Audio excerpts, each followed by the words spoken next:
E aí pessoal, tudo bom com vocês? Bem, no vídeo de hoje a gente vai provar que toda função contínua é integrável e também que toda função monótona é integrável. Esses dois teoremas podem ser corolados de um teorema que a gente vai provar no próximo vídeo. Mas são exercícios interessantes, inclusive que a ideia nos ajuda para demonstrar outras coisas, o próprio teorema que provaremos no próximo vídeo, tá bom? Então vamos nessa, vamos lá.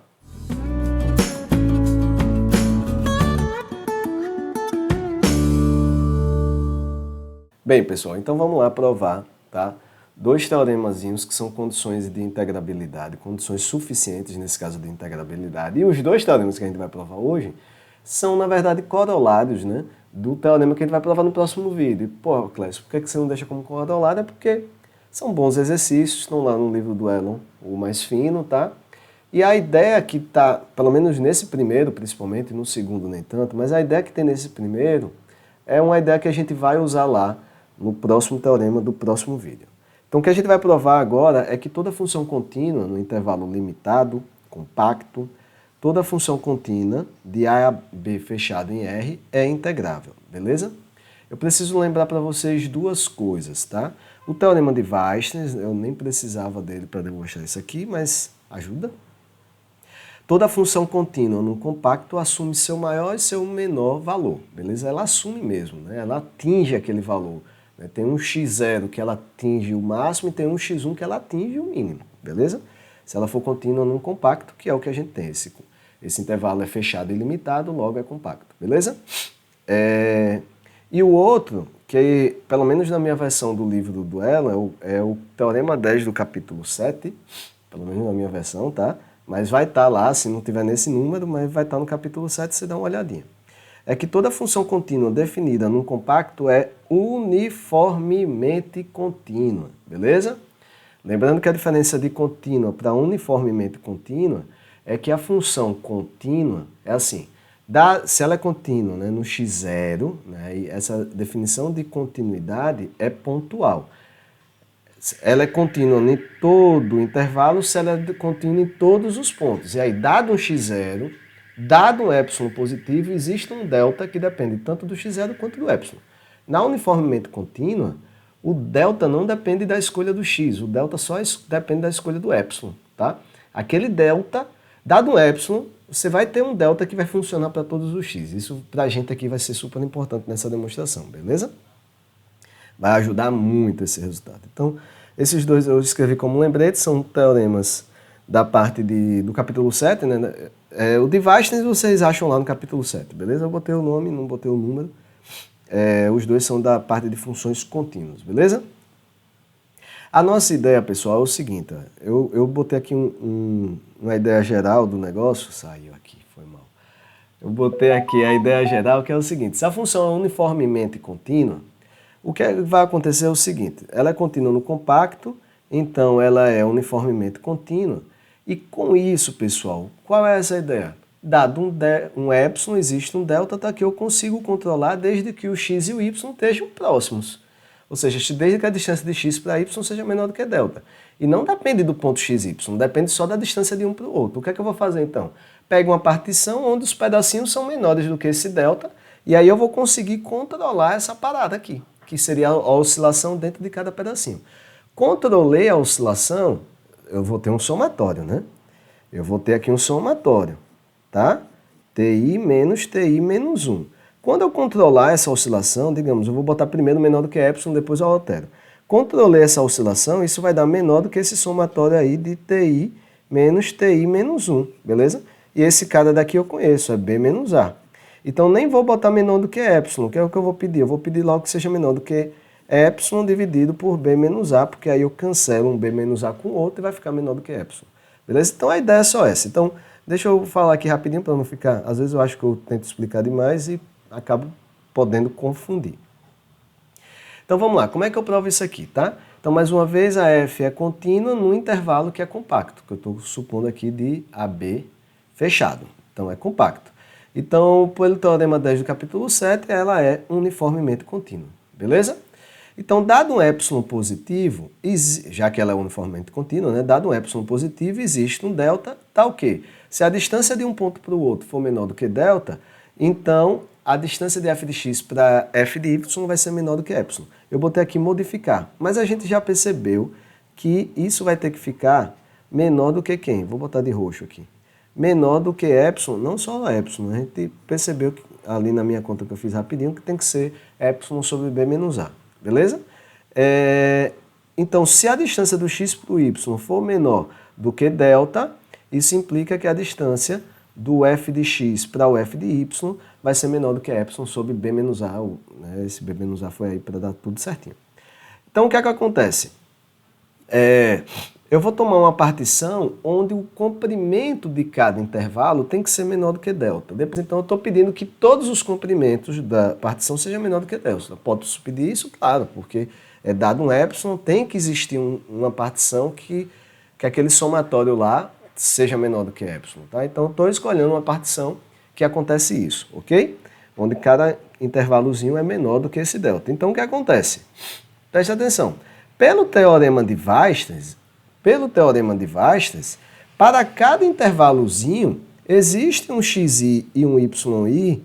Para cada intervalozinho, tá? No iésimo intervalo da partição, existe um xi e um yi, onde o f de xi é o ínfimo e o f de yi é o sup, porque pelo teorema de Weierstrass, em cada intervalozinho compacto, ela atinge o ínfimo e atinge o sup, né? Ela atinge os extremos, beleza? Porque ela é contínua e o intervalo é compacto. Lembrando que aqui eu estou pensando no intervalozinho TI menos 1 até TI fechado, que também é compacto.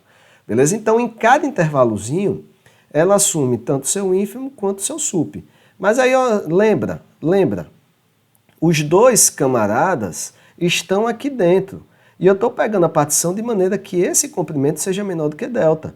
Então, o que é que eu tenho? Na verdade, para cada intervalo, esse cara assume o mínimo, esse assume o máximo, e a distância para os dois é menor do que delta. Se a distância dos dois é menor do que delta, olhe para cá, distância menor do que os dois é menor do que delta. A distância das imagens é menor do que quem? É menor do que epsilon sobre b menos a. Então, a distância desse para esse é menor do que epsilon sobre b menos a. Então, o que é que eu faço? Eu deveria ter botado aqui, depois eu escrevo, tá? Que essa distância é menor do que epsilon sobre b menos a. Então, o que acontece? Olha, então, quando eu pego a soma superior menos a soma inferior em relação a essa partição P, por definição, sem muita coisa aqui, eu só botei em evidência, se torna isso, lembrando que esse cara é esse cara é esse, e logo, como a distância de um x para o y é menor do que delta, então vale lá a propriedade da continuidade uniforme, e essa distância aqui, olha, é menor do que epsilon. Na verdade, não é epsilon, porque eu já me liguei que epsilon só não era o que eu queria. É epsilon sobre b menos a, lembra? E aí o que acontece? Então aqui vai ficar epsilon sobre b menos a, puxo o epsilon sobre b menos a para fora, beleza? Puxou o epsilon sobre b menos a para fora, esse somatório aqui dá b menos a, e ali eu estou botando esse epsilon sobre o b menos a aqui embaixo, pessoal, porque eu tinha deixado de propósito, né? Mas a gente tinha feito a conta antes, né? O epsilon não era bem o que eu queria, porque eu queria que esse resultado aqui final desse menor do que epsilon. Então, o que foi que eu provei? Eu provei que essa soma superior menos essa soma inferior é menor do que epsilon. Então, dado epsilon, existe uma partição onde essa diferença é menor do que epsilon. Logo, pelo teorema 2, eu acho, a função é integrável, beleza? Vamos seguir. Agora a gente vai provar que toda função monótona é integrável. Mais uma vez, a gente está aqui com o domínio de A até B. A gente não tem meu copo de café. A gente não tem, aqui a gente não está trabalhando com integrais impróprias, onde ou o domínio, né, no caso, seria um intervalo ilimitado ou a função explode. Nesse caso, a gente sempre está trabalhando com domínios limitados. Então, uma função f de A em B monótona, ela é integrável, é o que a gente vai provar. Se liga, a gente não tem nenhuma propriedade de continuidade que me faça conseguir controlar a oscilação dentro do intervalozinho. Como assim, Clécio? Presta atenção, veja. A função é monótona, mas ela pode ser descontínua. Vou fazer um desenho aqui. É ruim, né? Quando eu não deixo espaço nenhum para fazer um desenho, aí eu penso na hora, vou fazer um desenho. É a vida, tá? Pior é na guerra. É como eu aprendi aí, pior o imperfeito feito do que o mal feito não feito. Vou botar uma decrescente aqui, beleza? Ela vem aqui, ó, aqui ela quebrou. Pum, quebrou. Beleza? Quebrou. Aí eu tô aqui de A até B. Só vou dar uma ideia para vocês, tá? Se ligue. Do jeito que eu particionar isso aqui, minha gente, do jeito onde eu particionar, onde bater aqui, onde bater, eu vou botar um intervalozinho pequeno, perto desse ponto que tem a descontinuidade. Mesmo que seja no extremo, eu nem botei no extremo, eu tentei não botar no extremo, mas mesmo que fosse no extremo. Veja, não tem para onde correr. A oscilação nesse intervalozinho não tem para onde correr. A oscilação nesse intervalozinho, já que ela é descontínua assim, vai ser no mínimo, a oscilação vai ser maior do que essa distância D aí. A oscilação aqui vai ser, digamos, essa distância, digamos que essa aí seja D. Então a oscilação nesse intervalozinho vai ser maior ou igual. Ela é no mínimo a D. Porque quebrou, minha gente, não tem para onde correr, onde tiver essa quebra. O que é que eu quero dizer com isso? Veja, preste atenção. Na outra de continuidade, eu conseguia pegar intervalozinho. Quando eu diminuía o intervalo, a partição, né, o comprimento dos intervalos, eu conseguia lá garantir o quê? Eu conseguia garantir que a oscilação era pequena. Foi isso que eu consegui. A oscilação dentro do intervalo pequeno é pequeno. Aqui eu não tenho isso, então parece um pouco pior. Porém, por outro lado, eu conheço a bexiga da oscilação nesse caso. Por que eu conheço? A função, vamos pensar aqui numa função não crescente, ou seja, tem a ideia de decrescente, mas pode ficar constante. Vamos pensar numa não crescente. Eu conheço, vamos pensar decrescente para ficar mais fácil. Eu conheço a oscilação nesse mesmo intervalo? Conheço. Porque se ela é decrescente, eu estou no intervalo fechado. O maior valor é no primeiro ponto. A função atinge seu sup no primeiro ponto e seu ínfimo no último ponto. Ela é decrescente, porra. E se for não crescente, né? Monótona não crescente, é do mesmo jeito. O sup, mesmo que poderia ser constante, mas o sup está no primeiro ponto e o ínfimo no último ponto. Se for crescente, é o contrário, você já se liga. Eu vou provar o caso monótona não crescente porque o Elon faz a monótona não decrescente, né? Ou seja, o Elon pega a ideia de crescimento, eu vou pegar a ideia de decrescimento só para ficar diferente. Qualquer coisa, se vocês tiverem dúvida, bota lá. Então, mais uma vez, pessoal, eu não consigo controlar, não tem como eu controlar as oscilações em cada pedacinho, mas eu conheço elas. E aí eu vou pedir os tamanhos assim de uma maneira que seja conveniente, beleza? Então veja o que vai acontecer nesse caso. Ó, presta atenção, aqui eu fiz um rascunho que seria a ideia. E aqui mais uma vez eu disse, ó, vou modificar esse epsilon depois, vou ver o que é que dá. Mas a ideia é isso aqui, veja, a ideia bem por cima, se você já entender por aqui, já pode parar o vídeo. A ideia é, eu quero que esse negócio seja, eu quero escolher uma partição de maneira que esse negócio seja menor do que um epsilon dado. Beleza? Dê um epsilon positivo, eu quero que seja menor do que um epsilon dado. Esse cara eu não consigo controlar, mas eu conheço ele. Concorda comigo? Eu conheço ele. Nesse caso eu estou pensando nela decrescente, seria, o maior seria no primeiro ponto e o menor no último ponto. Beleza? Então eu conheço esse cara. Então, se eu pedir que esse negócio seja menor do que um epsilon dividido por alguma coisa, que eu não sei o que eu vou fazer agora, se eu pedir que cada comprimentozinho seja menor do que o epsilon, o que é que vai acontecer? Isso aqui vai ser menor do que uma constante ali, eu vou botar epsilon, mas vai estar dividido por alguma coisa. Eu puxo isso para fora do somatório. Esse somatório dá o quê? Preste atenção, pessoal, esse somatório está assim, ó, f de t1 menos f de... Não, é o contrário, né? F de 0 menos f de t1, mais f de t1 menos f de t2, mais f de t2 menos f de t3. Sai cortando, vai dar o quê? F de 0 menos f de tn, que é a variação total, beleza? Que é a oscilação total, variação não, só oscilação total, porque esse é o maior ponto que a função pode atingir e esse é o menor, já que ela está decrescendo, né? É monótona não crescente, beleza? Então, o que é que eu vou fazer? Eu vou pedir, então, que cada intervalozinho desse seja menor do que epsilon? Não, eu vou pedir que cada intervalozinho seja menor do que epsilon dividido por essa coisa. Tá? E aí vai dar certinho. Vamos lá, vamos escrever. Não sei se vocês entenderam, mas eu não vou gastar tanto tempo assim não, senão complica.